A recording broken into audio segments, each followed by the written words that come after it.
Hello， 大家好，我的名字叫王志凯，在游戏世界里，我是叫 Shiek Wang。我们这次主题是在东西方美术交汇的世界中崭露头角。无论你是亚洲人或是西方人，我们一起来了解一下如何突破到国外的市场里。关于我是在台湾台北出生的，8岁的时候移民到了美国。就在那一瞬间，我体会到新的西方文化，而从小喜爱的日本漫画和卡通就这么的消失了。我自己也开始慢慢了解到两方的文化和艺术交汇，没想到这一点对我们这个行业特别的有帮助。在美国上大学的时候，碰巧的成为一个创业游戏开发者，毕业了以后并加入了到班级，成为最后一站的概念设计师。最后一站1到3，慢慢的从角色设计师晋升到了命运的专案美术指导。好，不好意思，从演讲的大纲我就开始换成英文，毕竟我是在美国当游戏开发者，游戏的用词、专业的术语呢，都是比较常用英文的。Here's the general outline of our talk. We'll talk about a brief history of pop culture exchange. We'll talk about some examples of cross-cultural influences that have worked and remained as landmark successes. Lost in translation, we'll talk about how it's not easy to understand what works with another culture. Finding your cultural voice. Let's talk about leveraging your background and culture to stand out against the crowd. Diverse marketplace means diverse market share. This is now a new bustling online tech age where there is an audience for everyone's work. How do you capitalize on it? Lastly, the future from the past. We'll summarize and look onward from understanding the past. First off, let's talk about the type of art we plan to discuss today. It isn't fine art, or contemporary art, or classical art. We're talking about pop art, the type that the general populace is entertained by, and one that is easily consumed. We're talking about entertainment art, the type that combines video, film, animation, game design, even television, and is meant to be distributed similarly to pop art. Now let's take a look at some early examples of these cultural exchanges.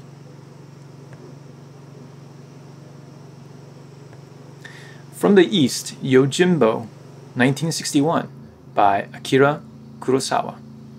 From the West, A Fistful of Dollars, 1964, by Sergio Leone. Two movies by two great directors. Akira Kurosawa was a renowned storyteller and filmmaker. His influence spanned far and wide beyond Asia. Sergio Leone has said many times that A Fistful of Dollars was a remake of Yojimbo, but in a Western setting and take, citing the film as his big influence. But even Akira Kurosawa himself looked earlier to the West, at Shakespeare and Dostoevsky, as inspirations for his earlier period drama piece, Throne of Blood. These were some of the first entertainment art that directly acknowledged cultural influences. Next, we have the Mad Max series, particularly this one, Mad Max 2, 1981 by George Miller. And from the East, Fist of the North Star, one of my favorite, 1983 by Bronson and Tetsuo Hara. Another notable cross-cultural exchange, this time from the West to the East.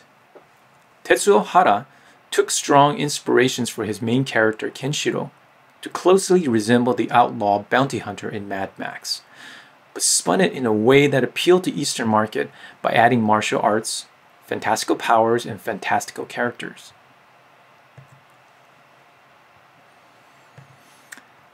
At around the same time, Akira and Blade Runner both came into the picture, independent of each other, but both were pivotal in shaping the language of the world of cyberpunk. What is interesting, though, is that instead of taking direct influence into their art form, they use the elements from the other culture discreetly to help sell their world setting and story. Akira incorporated science fiction in a way that was unprecedented in manga at the time. Blade Runner had Asian themes in the movie to help build out a robust and diverse world of cultures coming together. In the 1980s, it's when we start to see an increase in pop culture, pop art, entertainment art to influence each other in a large scale. This primarily started with Japan and US, where each side continued to take opportunities to take influences and either inspire or be inspired by, to create content with clearer cross-cultural references. These weren't the only ones, mind you, nor the only type of art created. But the thing to note is that the trend of growth of that crossover during that decade and how it cemented a bunch of IP and brands that are continuing to this day. I bet you can spot which ones are still here.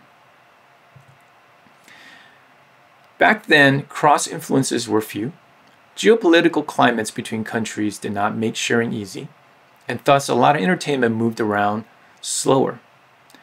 That slowness was coupled by the physicality of the goods that need to be moved from one area to another. Different countries had different laws on imports and how they could be shared, because the profits from these ideas and influences faced different laws, taxation, and regulation. Now fast forward to mid-90s. That's when the internet changed everything. From the mid-90s, the world has steadily grown online, to one of which we are now a global audience and a global market. This means the information sharing is now fluid. I can easily see what is affecting one culture from one country to the next. Because of all these steady growth in users and their willingness to share information, it is readily available to anyone who wants to search for it. Last and not least, what's most important is that there are no borders. You can glimpse into another country and their culture much easier than before. Now we're in part 2, lost in translation. Okay, so borders are gone, but now what? Doesn't this mean global market equals global audience? Technically, that is true. They are your potential audience, so long as you are speaking languages that the audience understands and they don't get lost in the translation. And how do you know what resonates when you're from a culture that you don't know? Say East versus the West. Let's not forget, there are downsides to when everything is everywhere. Sometimes more is just more. It also means anyone can take that information and make bad choices. Or worse, just straight up copy and reuse without really understanding what is working from the source to begin with. So then how do you choose what resonates when your audience is so vast? How do you know if what you pick as influence is something worthwhile and unique when everybody gets access to the same information?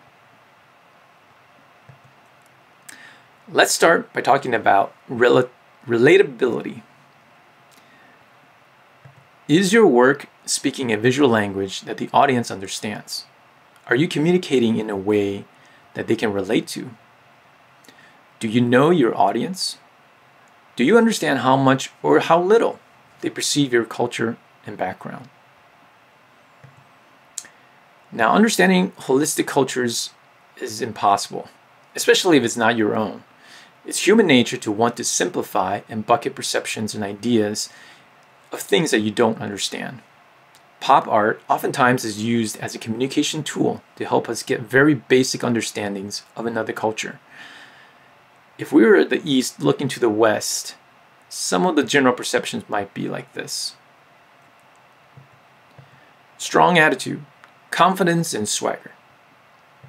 Daring, the willingness to try the unexpected.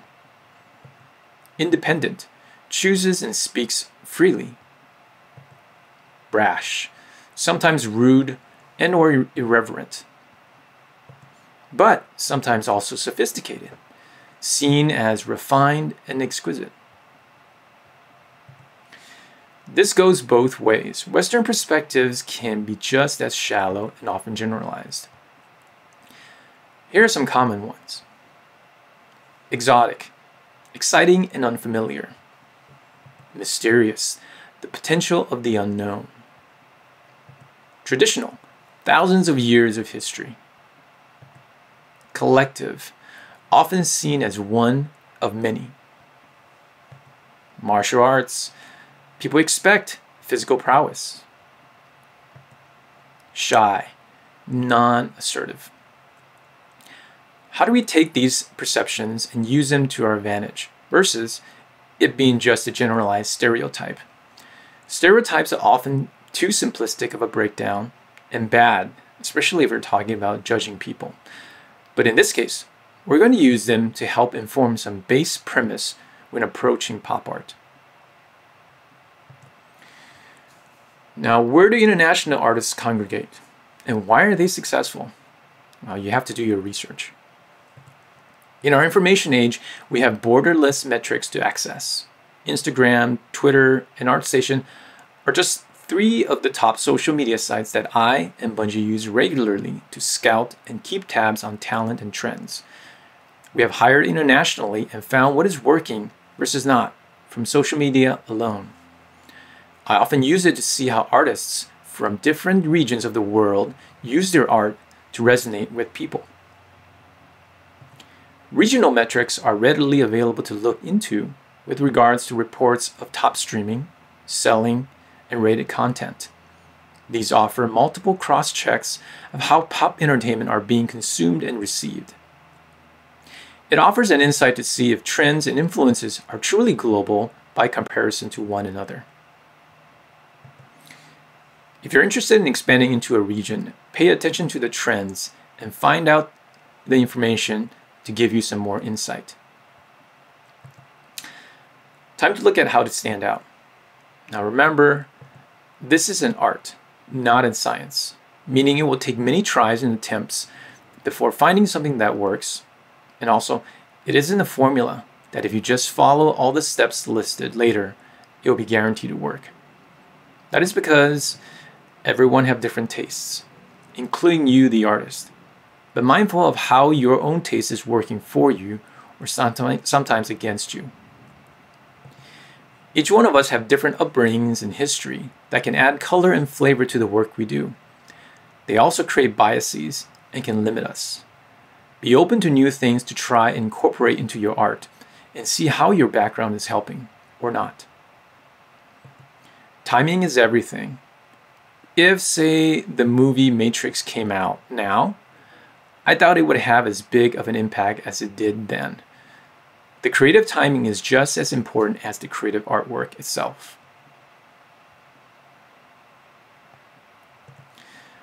Let's start this approach by first determining your audience. Now keep in mind the previous generalized perceptions from each region. Are you trying out one of the generalized perception traits? If so, which one? Knowing this will help you pick the right elements to present and properly set your art to hit its marked audience. Your background and culture. These are the tools you have that can bring freshness in an otherwise overly abundant copycat market, or bring awareness and uniqueness into a market full of shallow crossovers. When you look at the artworks that are being shared around in your research, are there elements unique to your culture that you are not seeing, but can be brought to the table and add distinctness? Now that you have the audience and elements, let's think about how to mix them. How much of your cultural element are you combining with your art that balances global relatability and uniqueness? After all, you want your art to resonate as much as possible globally, but retain your authentic cultural element. If in doubt, a general rule of thumb is an 80-15-5 ratio mix. It can be 80% cultural, 15% relatability, 5% accent, or mixed in different order. This general rule of thumb allows the theme to speak clearly without confusion. Lastly, do this in your own way. Beyond the proper mix, your execution of style needs to be unique and not following the styles of others. Information abundance means it's easy to get lost in the crowd, and all the ingredients you use should all try to find ways to stand out. So just like when you first started drawing, you start by referencing the real world, not just the pop art. Good reference images will bring authenticity to your work and round out your art with nuance and detailing that you won't be able to make up easily. Even great artists like Kim Jung-gi, Craig Mullins are constantly looking at references to bring life to their art. Embrace the software tools and let it help you. We use Pinterest a lot when searching for images because their algorithm of suggesting related imagery is superior to Google Images in both understanding the focus you're searching for, or when you're looking at an image and the results are often fantastic. Be clear about what you want to say in your art. If we start with the 80-15-5 ratio, then your primary theme should be the dominant idea and theme, which would be 80%. In this example, it's the verdant overgrowth. If we add a secondary element of 15%, which is in this case the architectural element, that is clearly distinct from the primary theme. This leaves you some space for later. This room now has an opportunity to throw in an accent of either theme or something new to either complement or round out a clear theme and idea. As you create your work, you need to judge and assess if it's working or not. There are some simple ways to do this. When approaching the designs in your art, treat those designs as real products and approach details and thought in similar ways. How is it constructed? How is it manufactured? How do you put it together? Does it break down? What areas wear and tear easily? And what about the material responses, etc.? Would you buy your own product and what you've designed? Does your art have enough value that makes it interesting and exciting for people to want to buy or be a part of it? Best way is comparing these designs to other real-world products and see how they hold up. Say, if you're designing a tech, is it close to an Apple product or more like Alienware? Not that one is bad or good, it's just how do they hold up against these different categories? If you're designing a vehicle, is it a Rolls-Royce or a Tesla? Now let's talk through some examples that I believe are successful crossovers of influences. This is Lingy 000. Personally, I think he figured out how to pick the right cultural elements from his own personal background and history, figured out which of the general perception lens he wants to convey to that international audience, and mix those elements together in a standout style. What I like a lot about Lingy's pieces is he often puts an adventurous schoolgirl of Asian background into a desolate and urban environment, devoid of any other life except for her and sometimes her companion horse. This speaks to the perception of independence and daring, combining it with the cultural element he knows the audience resonates with. The 80-15-5 ratio is in good play here, but this time as a mixture and proportions of themes. The urban setting is the 80%. The schoolgirl and old traditional archery element is the 15, leaving the last 5 for a weird accent of floating white spheres. But this clarity makes all the elements very compelling and highlights the irony of this juxtaposition. Here's another example. See if you can make out the different ratio proportions and what is considered primary, secondary, and accent. Now these are what resonates with me, both as an artist from two cultures and also as an art director. Looking at the number of followers he has on Instagram, I think many others feel the same way. Here's an example from the other side. Machi Kuchera, an individual who has been heavily influenced by 80s and 90s anime and manga, but found his own way to bring new life with his own crossovers.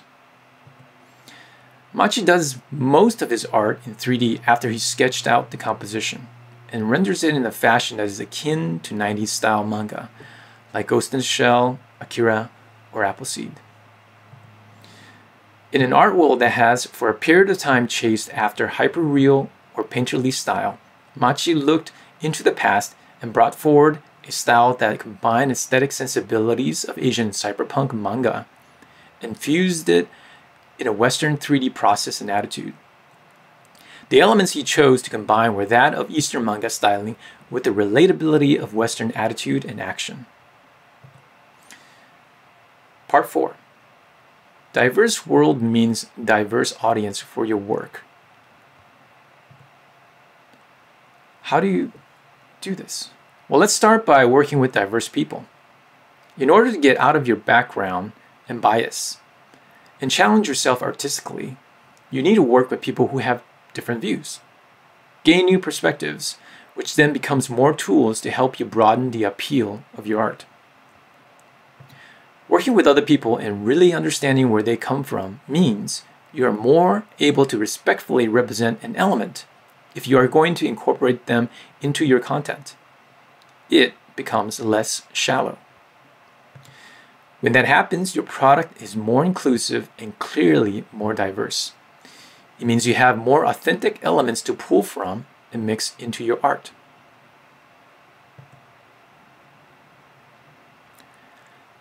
The seamless and ever online art world needs diversity in ideas. First and foremost, there are audiences waiting for you to bring your unique mix of culture and relatability to the table. The global market has room for your cultural voice. They benefit from you bringing a unique take and mix that haven't been exposed to. In a market that is full of shallow copycats, your unique mix makes it easier to stand out. Ultimately, proper representation and authentic diversity makes the marketplace an equal playing field for everyone. And your real cultural voice will start to shed some older generalized perceptions from the other side, and ultimately create a bigger market share for you. Your upbringing, background, and cultural past can and will help distinguish your art in this new world. Be brave and daring to represent a part of you that many do not know yet. Be critical on how you approach your art and what you're putting out into the world. This new fluid global market means there's an audience for your work. Just look at all the amount of different types of digital content creators out there, from streamers to mukbangs to podcasts to ASMR, and how each niche has their own community and market. Trends come and go. How can you examine trends and weigh it against the past and history of other trends and see if you should follow or not? Lastly, we are just on the cusp of a new digital art revolution with AI, VR, AR, NFTs. If history serves us right, artists oftentimes are the spearheads to adopt new mediums to create and venture into new territories. Just look at all the video games from the 80s and 90s and the art that came with it, and then the IPs that are still lasting even till now. Bring yourself with it and create your own future. Thank you. I hope you enjoyed this talk and found it informative. Enjoy the rest of TGDF. 谢谢大家。